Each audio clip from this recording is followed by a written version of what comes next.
समिरन तेरे समिरन सब से पहले सबसे पहले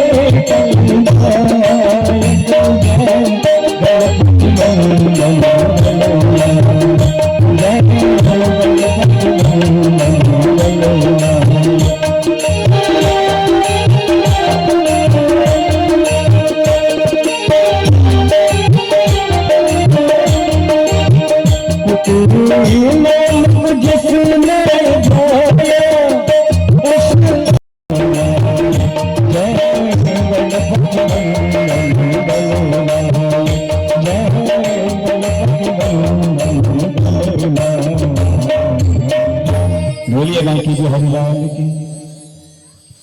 ओम गुरुदेव ब्रह्मा गुरुदेव विष्णु गुरुदेवो महेश्वरः गुरुः साक्षात् परब्रह्म तस्मै श्री गुरुवे नमः।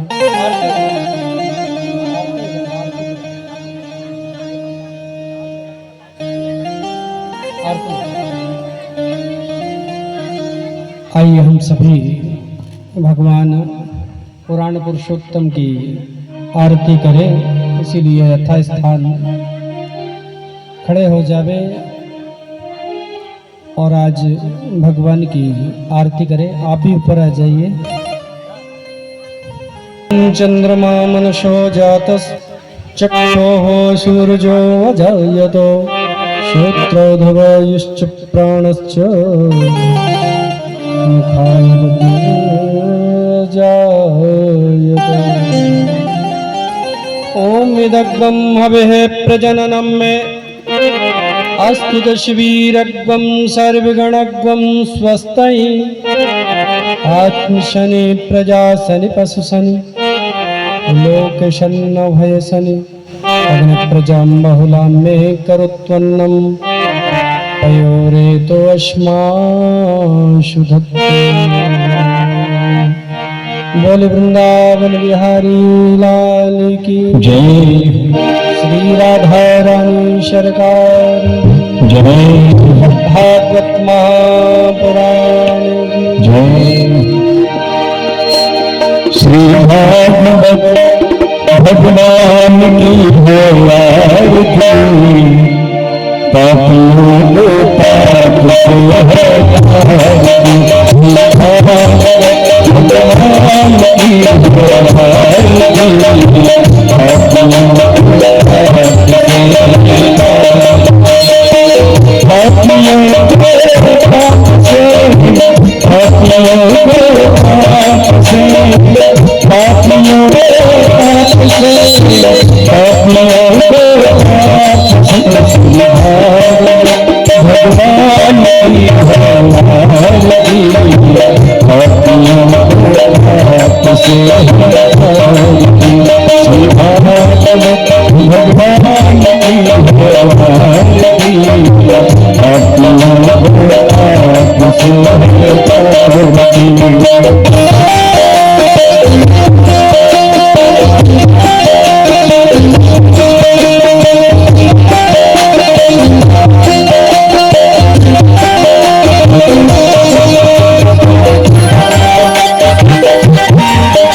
भगवान की शीतलवर्णं देवाभिवंदनम् आत्माभिवंदनं च। हाथ में अक्षत फूल ले लो, अक्षत फूल लेकर के प्रार्थना कर लीजिए। ओम जगन्नेन जगन्मय जंत देवास्तानि धर्माणि प्रथमान्यासन्नः तेहनाकं महिमानः सचन्द्र यत्र पूर्वे शाक्याः सन्ति देवाः। ओम प्रार्थना पूर्वकं मंत्र पुष्पांजलिं समर्पयामि। नमस्करोमि।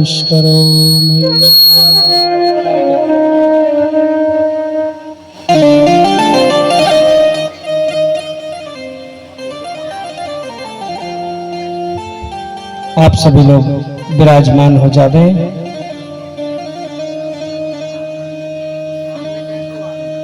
आरती के पश्चात हमारे जो वाद्य यंत्र में ऑर्गन में संगति दे रहे हैं भाई श्री ललित सनोडिया जी मड़वा, तबला में संगति दे रहे हैं उन्हीं के छोटे भाई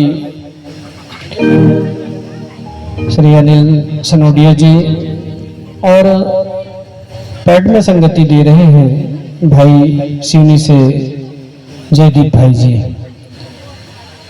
उनका भी तिलक बंधन करके एक बार पुनः श्रीमद् भागवत कथा में आपका हार्दिक वंदन, हार्दिक स्वागत है। कथा के प्रारंभ में हमारे बीच में विराजमान अतिथिगण, उनसे अनुरोध करूंगा कि वो प्रथम में ही मंच पर आए और श्रीमद् भागवत पुराण का पूजन अर्चन करें। और व्यासपीठ पर विराजमान, कहते हैं व्यासपीठ पर जो भी विराजमान होता है वो भगवान का अंश होता है, तो उनसे आशीर्वाद प्राप्त करें। तो हमारे बीच में जो मेहमान उपस्थित हैं, मैं हमारे बीच विराजमान राम स्वरूप जी सनोडिया जाम से उपस्थित हुए हैं। आप आए और पुराण पूजन कर महाराज श्री से आशीर्वाद प्रदान करें। इसी के साथ हमारे बीच में विराजमान जुगल किशोर जी सनोडिया, आप भी आए और व्यासपीठ का पूजन वंदन कर महाराज श्री से आशीर्वाद प्राप्त करें। हमारे बीच में विराजमान निरपाल सिंह जी बघेल, आप सिवनी से आए हुए हैं। बहुत अपना कीमती और बहुमूल्य समय हमारे बीच में दिए हुए हैं। आप भी आए और महापुराण का पूजन वंदन कर महाराज श्री से आशीर्वाद प्राप्त करें। और हमारे बीच में विराजमान धनाराम जी सनोडिया, प्रमोद सनोडिया और नरेंद्र सनोडिया, आप जी आए और पुराण पूजन करें और महाराज श्री से आशीर्वाद प्राप्त करें। आ जाएं। सुरेश सनोडिया जी, आप भी आए और महाराज श्री से आशीर्वाद प्राप्त करें, पूजन वंदन करें। नंदू सनोडिया भाटीवाड़ा से हमारे बीच में विराजमान है, आप भी आए और पुराण पूजन कर महाराज श्री से आशीर्वाद प्राप्त करें। किंतु समय ज्यादा हो चुका है, हम थोड़ी सी कथा का शुभारंभ महाराज श्री के बाद आज का कार्यक्रम को समापन करेंगे। इसलिए मैं आप लोगों को शुरू में ही आमंत्रित कर रहा हूं कि आप आ जाएं और पुराण पूजन करें और महाराज श्री से आशीर्वाद प्राप्त करें। दुर्गेश जी सनोडिया परतापुर से हमारे बीच में विराजमान है, आप भी आए और पुराण पूजन करें और महाराज श्री से आशीर्वाद प्राप्त करें। वरुण सिंह जी सनोडिया, आप भी श्री से हमारे बीच में आए हुए हैं। अरुण कमल संस्था तद्रुजा पुंजवर्ण कलियुगलितेष्टा भीतियुग्माम्बुजाचार मणिमय मुकुटाढ्यालंकृता कल्पजाले भवतु भुवन माता संततं श्री श्री अतुलित बलधामं हेमशैलाभदेहं दमजवनकृशानुज्ञानिनामग्रगण्यं सकलगणनिधानं वानराणामधीशं रघुपतिवरदूतं वातजातं नमामि। राम रामीति रामीति रमे रामे मनोरमे सहस्रनाम तत्तुल्यं राम नाम वरानने। श्री गोपाल कृष्णाय नमः, श्री राधा वल्लभाय नमः, श्री उमा महेश्वराभ्यां नमः, श्री वाणीरण्यगर्भाभ्यां नमः, श्री सचिवरन्द्राभ्यां नमः, श्री मातृपितृजनवन्द्याभ्यां नमः, श्री इष्टदेवताभ्यां नमः, श्री कुलदेवताभ्यो नमः, श्री ग्रामदेवताभ्यो नमः, श्री स्थानदेवताभ्यो नमः, श्री सर्वेभ्यो देवेभ्यो नमः, श्री सर्वेभ्यो ब्राह्मणेभ्यो नमः। श्री सिद्धिबुद्धि सहिताय श्रीमन्मः गणाधिपतये नमः। श्री राम जय जय राम। श्री राम जय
श्री राधा रानी सरकार की जय। श्रीमद्भागवत महापुराण की जय।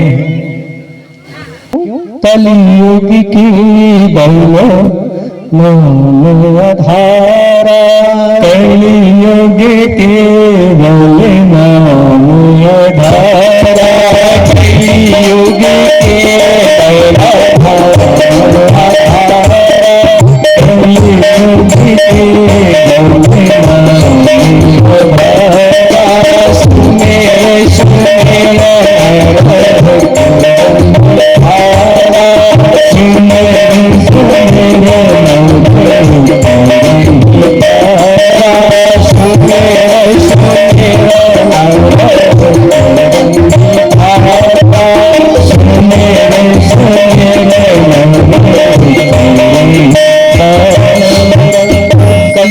केवल नाम का आधार है, अच्छे मन से नाम ले लो, पूजन हो जाएगी। क्योंकि ज्यादा मन पूजा में नहीं लगता, लगता है क्या? नहीं लगता। क्यों? क्योंकि समय कैसे चल रहा है। और पूजन के लिए जब मन शुद्ध हो, मन शुद्ध कब रहता है? मन शुद्ध रहता है जैसे ही आपने स्नान किया, स्नान करने जाते हैं, और जैसे स्नान किया, जैसे वो ठंडा ठंडा पानी आपने अपने सिर में डाला तो आपकी बुद्धि शुद्ध हो जाती है और उसी समय आपके श्रीमुख से निकल जाता है हर हर गंगे।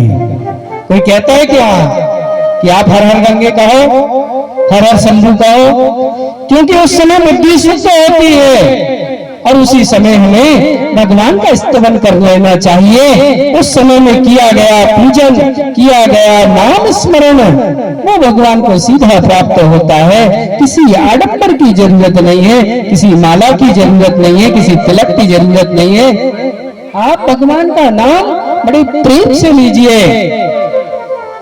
यदि प्रेम से लेंगे तो निश्चित ही वो पारब्रह्म परमेश्वर आपकी सुनेगा, सुनेगा ना।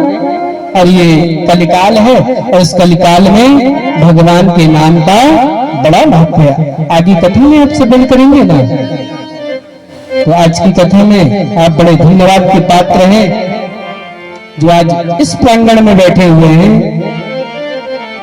इस कथा को कौन करा रहा है? श्री छत्तन पटेल जी और श्रीमती मंगली बाई सनोडिया जी। ये हमारे कथा के परीक्षक हैं, आयोजक। इनके दोनों पुत्र श्री पुरुषोत्तम श्रीमती उमा सनोडिया, छोटे पुत्र श्री गंगाराम श्रीमती रजनी सनोडिया। ये बड़े धन्यवाद के पात्र हैं कि उन्होंने पुरुषोत्तम मास में भगवान पुरुषोत्तम की कथा, जो बड़ा अच्छा सहयोग है। पुरुषोत्तम की कथा पुरुषोत्तम मास में, और पूछने वाले भी पुरुषोत्तम है ना। त्रिवेणी संगम, और त्रिवेणी संगम कहाँ है? गंगा जमुना सरस्वती तीनों का जहां मिलन होता है, प्रयागराज।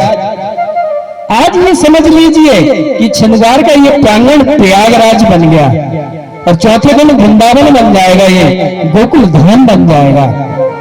और कहते हैं जहां भगवान की कथा होती है, जहां भगवान का नाम होता है, वहां पारब्रह्म परमेश्वर के साथ जितने देवी देवता हैं उस पंडाल के आसपास पहुंच जाते हैं।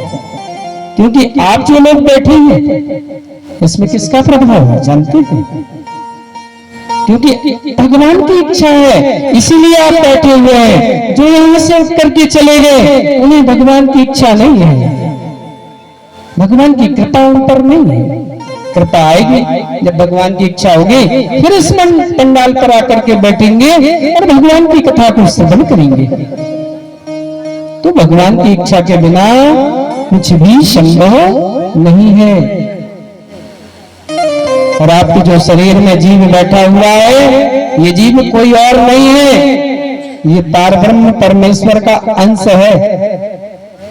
आपके शरीर में हवा है, एक जीव है, ये हवा निकल जाती है, ये जीव निकल जाता है, तो ये शरीर फिर शरीर नहीं रहता, रहता है क्या?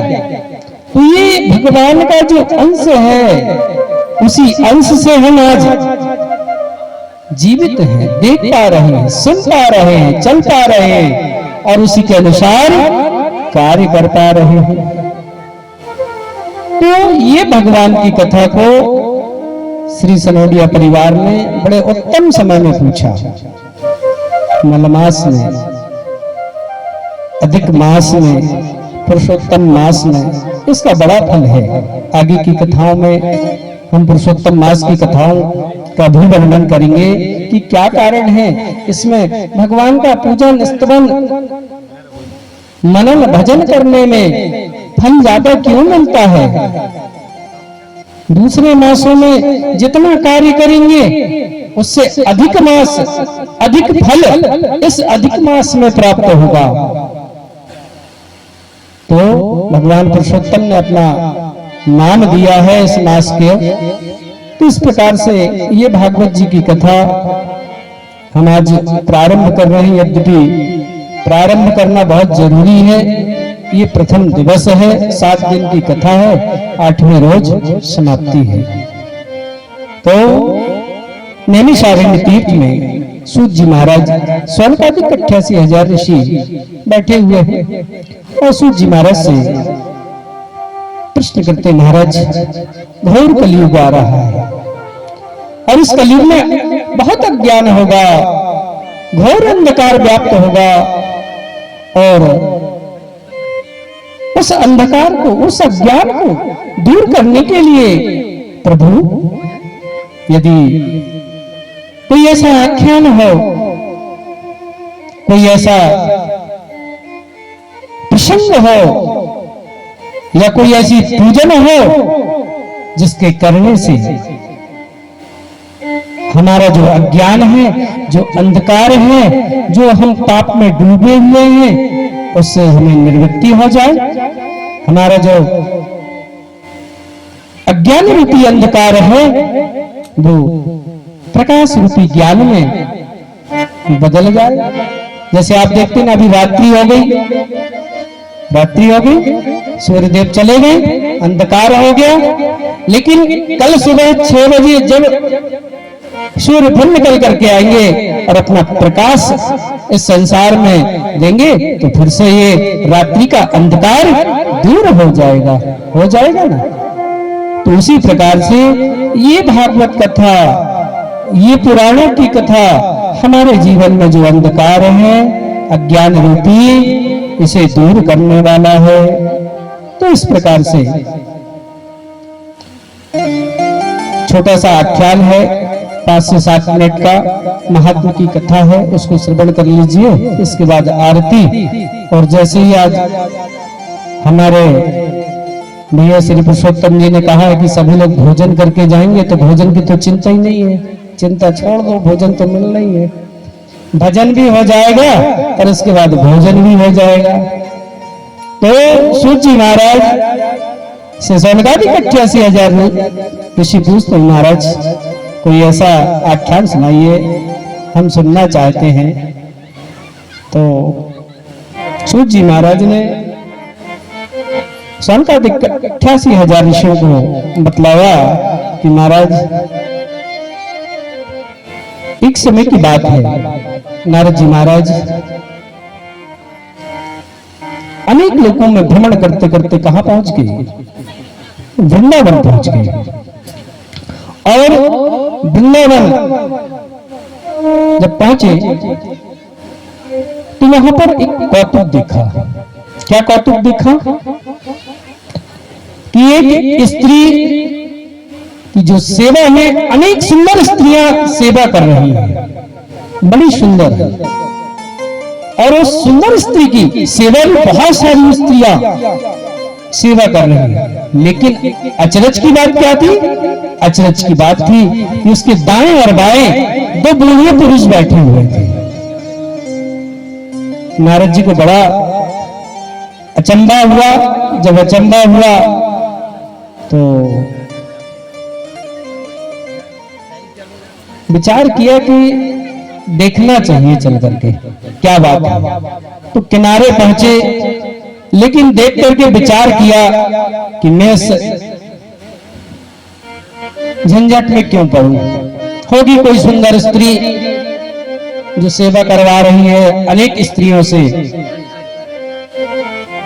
तो नारद जी देख करके सुंदर स्त्री के पास से गुजरने लगे। जैसे ही गुजरने लगे, वो जो सुंदर स्त्री थी उसने नारद जी को देखा, और जैसे ही नारद जी को देखा कि नारद जी देख करके चले, तो नारद जी को देख करके वह सुंदर स्त्री बोलने लगी, भो भो साधु क्षणं तिष्ठ मच्चिन्तामपि नाशय दर्शनं तव लोकस्य सर्वथा धरोतरम्। अरे महात्मा जी, आप कहां भागे जा रहे हैं? जरा 1 मिनट तो रुकिए। आप जैसे संतों के दर्शन मात्र से जीव के जो पाप और ताप हैं दोनों नष्ट हो जाते हैं और जन्मों के भाग्योदय हो जाते हैं। इसीलिए महाराज जब अब किए तो नारद जी रुक गए। नारद जी रुक गए। जो देवी थी भक्ति देवी, उसने प्रणाम किया। नारद जी ने कहा कि बतलाओ क्या बात है, तुम कौन हो और तुम्हारे दुख का कारण क्या है, जरा बतलाओ तो। बद देवी सविस्तारम स्वायस्य दुखस्य कारणम। ये देवी जरा अपने दुख के कारण को तो बतलाओ, क्या कारण है तुम्हारा दुख का, मैं सुनना चाहता हूं। जैसे नारद जी महाराज की सहानुभूति वाली बात को सुना तो भक्ति प्रसन्न हो गई। और भक्ति ने क्या कहा, नारद जी महाराज, अहम भक्ति ऋतिख्याता इमा में तनिये मतौ ज्ञान वैराग्यमान काली योगे न जर्जरौ। मैं भक्ति हूं। आप लोग खूब गाते नाचते हैं ना, वही तो भक्ति है। तो मैं भक्ति हूं और जो मेरे आजू बाजू देख रहे हो ना, ये दोनों बूढ़े पुरुष ये मेरे पुत्र हैं।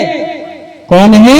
मेरे पुत्र हैं। नारद जी को बड़ा अचंभा हुआ, अरे इनकी मां जवान है और लड़के बूढ़े हो गए, जर्जर उठ नहीं सक रहे, चल नहीं सक रहे। ऐसा कहीं हो सकता है क्या? ऐसा तो संभव नहीं है क्या? और बोले ये जो सुंदर स्त्रियां जो तुम्हारी हजारों स्त्रियां सेवा कर रही हैं, वो स्त्रियां कौन है? बोले ये गंगा जमुना इत्यादि जो पवित्र नदियां हैं, ये सारी नदियां मेरी सेवा कर रही हैं। तो बोले क्या कारण है देवी कि तुम रूपवान हो और तुम्हारे पुत्र जर्जर बूढ़े हो गए हैं, क्या बात है? तो भक्ति ने बतलाया, उत्तम में द्रविड़ोदय से वृद्धि कर्नाटके गता क्वचिन क्वचिन महाराष्ट्रे गुर्जरे जीर्णतां गतः। मैं दक्षिण देश में उत्पन्न हुई हूं। आप दक्षिण जाते हैं, तीर्थ यात्रा करते हैं, रामेश्वरम की तीर्थ यात्रा करते हैं। आप देखिए जैसे ही आप सिवनी से दक्षिण में जाएंगे, महाराष्ट्र से नीचे, आपको भक्ति बहुत प्रबल दिखेगी, पूजन पाठ बहुत ज्यादा होगी। जो पूजन पाठ का विस्तार है वो दक्षिण में है। तो उत्पन्न द्रविड़ी से वृद्धि कर्नाटके लता, तो मैं उत्पन्न तो ही कहा दक्षिण देश में, और धीरे धीरे जब चली तो कर्नाटक में आकर के वृद्धि को प्राप्त किया। महाराष्ट्र में जैसे ही पहुंची तो कुछ कुछ महाराष्ट्र में है भक्ति, और जैसे ही मैं गुजरात प्रदेश में पहुंच गई तो जेब छीन हो गई, समाप्त हो गई। तो बोले फिर कैसे जवान हुई? तो जैसे ही मैं उत्तर प्रदेश में पहुंची, उत्तर प्रदेश में मथुरा मंडल में पहुंची, और मथुरा मंडल के भी वृंदावन प्रदेश में पहुंची, तो जैसे ही मैंने वृंदावन में प्रवेश किया तो मैं तरुणी हो गई, जवानी से भर गई। तो वृंदावनम पुनः प्राप्य नवनेव स्वरूपिणी, और ब्रज भूमि में आते ही मैं नवयौना हो गई, युवांगना हो गई। लेकिन मेरे जो दोनों पुत्र थे वो बूढ़े के बूढ़े ही रहे। जैसे नारद जी ने ये बात सुनी, नारद जी को बड़ा आश्चर्य हुआ। तो फिर नारद जी ने से पूछा भक्ति देवी ने कि कोई यदि उपाय जानते हो तो उपाय आप बतला दीजिए। तो नारद जी ने अपनी जितनी शक्ति थी, नारायण नाम का स्मरण, जितने भी वेद शास्त्र इत्यादि थे, सब वो जो भक्ति के पुत्र थे ज्ञान और वैराग्य, उनको सुनाया। जब उनको सुनाया लेकिन कोई असर नहीं पड़ा नारद जी का, कोई असर नहीं पड़ा।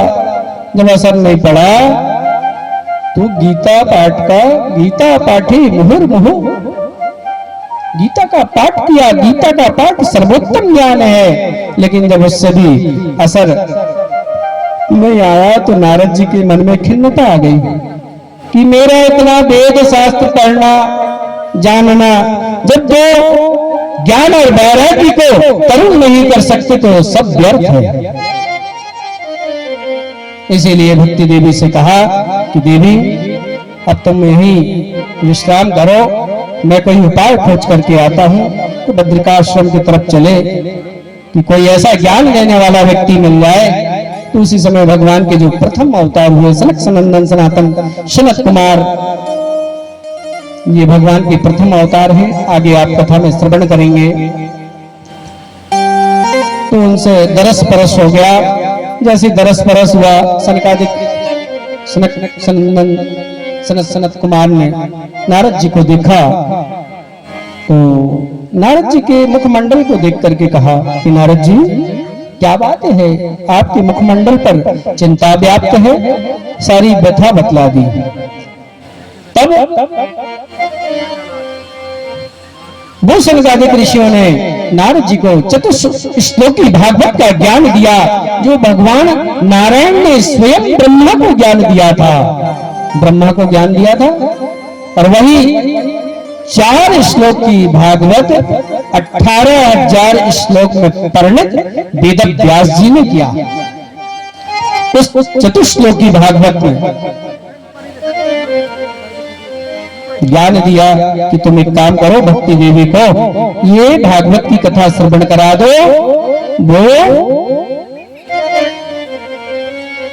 उसके जो पुत्र हैं वो दोनों जवान हो जाएंगे। तो नारद जी महाराज ने फिर उनसे ज्ञान लिया। ज्ञान आकर के भक्ति देवी को सुनाया। और सुना करके जब भागवत का आख्यान आपके मन में गया, हृदय में भक्ति उत्पन्न हो गई। और जब हृदय में भक्ति उत्पन्न हुई तो ज्ञान आया। और जब ज्ञान आ गया तो वैराग्य भी पुष्ट हो गया। इस प्रकार से ये भागवत की जो कथा है, भक्ति ज्ञान और वैराग्य को देने वाली है, उनको पुष्ट करने वाली है। इस प्रकार से ये जो भागवत की कथा है अपने जीवन को बनाने वाली है। तो इसको अविरत आप 7 दिन तक भगवान की कथा को श्रवण करेंगे।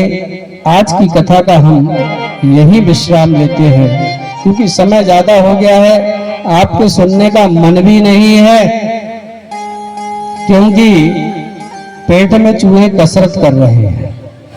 समय भी ज्यादा हो गया है, 8 बजने लगे हैं। लेकिन गर्मी के दिन है, गर्मी के दिन में तो इतने बजे तक आनंद आता है। तो कल से ऐसा ध्यान रखें अपन कि अपने कार्यों को करें। लेकिन जल्दी कथा बंद होगी कल, ऐसा नहीं कि 8 बजे होगी। आज प्रथम दिन है। तो बोले वृंदावन बिहारी लाल की जय। तो इस प्रकार से आज की कथा का हम यही विश्राम लेते हैं। कल की कथा में महात्मा के और भी अन्य कथा है, उसको श्रवण करेंगे। और किस प्रकार से परीक्षित को श्राप हुआ, 7 दिन में मृत्यु को प्राप्त करने की उस सुंदर कथा को श्रवण करेंगे। किस प्रकार से भगवान के अवतार हुए। और हो सकता है कल शिव विवाह तक भगवान की कथा पहुंचे, तो कल शिव विवाह की कथा सायंकालीन सभा में बताई जाएगी। और प्रभु की इच्छा जहां तक कथा पहुंचे वहां तक। तो आइए भगवान नाम संकीर्तन करें 2 मिनट और आरती करें। और आरती को कल का जो समय रहेगा वो 6 बजे तक। कितने बजे से आप ही लोग बता दें कि 3 बजे से 3 से 6। ये तो 100 बन गया। 3 से 6 मैटनी 100। तो कल 3 बजे से हम कथा प्रारंभ करेंगे।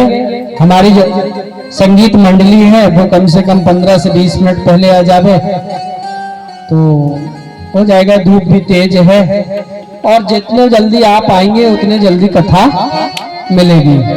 भाई कथा तो वही मिलेगी जहां ग्राहक हो, अब ग्राहक ही नहीं बैठेगा, दुकानदार बैठा रहेगा खोल करके, तो ग्राहक यदि आ जाएगा, एक दो ग्राहक भी आ गए तो उतने में कथा प्रारंभ हो जाएगी। फिर आते रहते, बाजार तो वाकई में भरती शाम शाम को भरती ना। हम जब वो बाजार जाते हैं तो देखिए आप 2 बजे से तो कोई नहीं जाता, लेकिन जब बाजार उठने का समय आता है तो पूरा बाजार भरा होता है। ये बाजार है 7 दिन का, जितना हो सके उतना ज्ञान प्राप्त कर लो और इसमें से भी थोड़ी सी चीज ले लो, एक चीज ले लो, अपने मन में धारण कर लो, उसको धारण करके अपना जीवन बना लो। बोले वृंदावन बिहारी लाल की जय। बोलिए बांके बिहारी लाल की।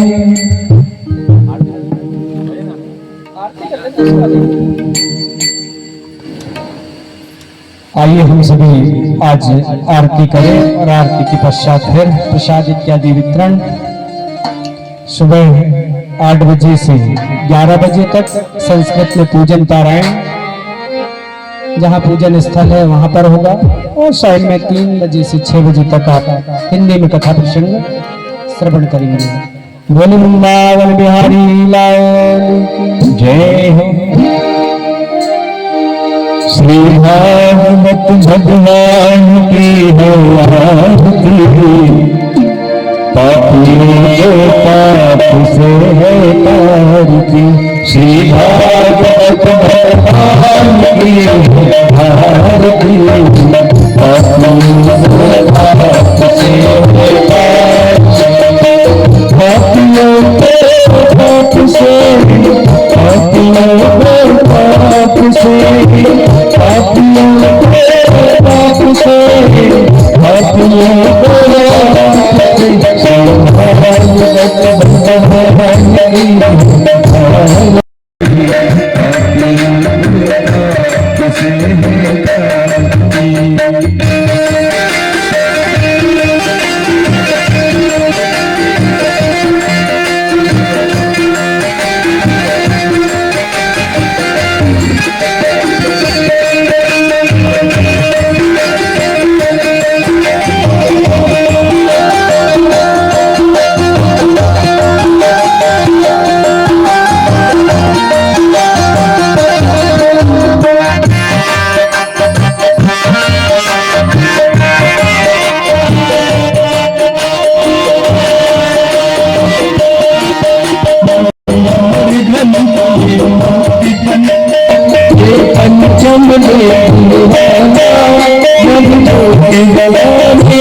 मधुर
बोले वृंदावन बिहारी लाल की जय।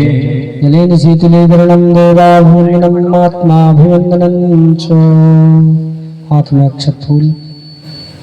ओम जग्निनेन जग्निमाजन्त देवास्तानि धर्माणि प्रथमान्यासन्नः तेहनाकं महिमानः सचन्द्रजत्र पूर्वे शाद्याः सन्तु देवाः।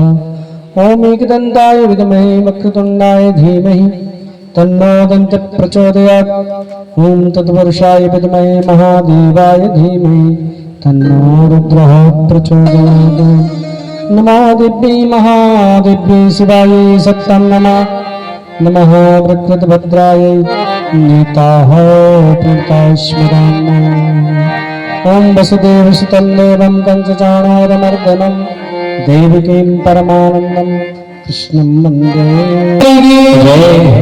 श्री राधा रानी की श्रीमद्भागवत महापुराण की उमापति महादेव की पवन शत हनुमान की गजानन स्वामी की धर्म की नर्मदा प्राणियों में विश्व का गौ माता की गौ हत्या सत्य सनातन धर्म की जगत गुरु शंकराचार्य भगवान की हर हर महादेव।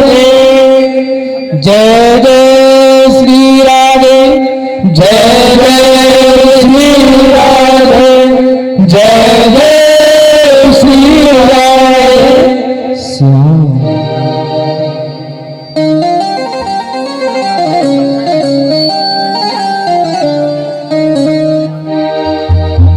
देवी माँ की बिहारी लाल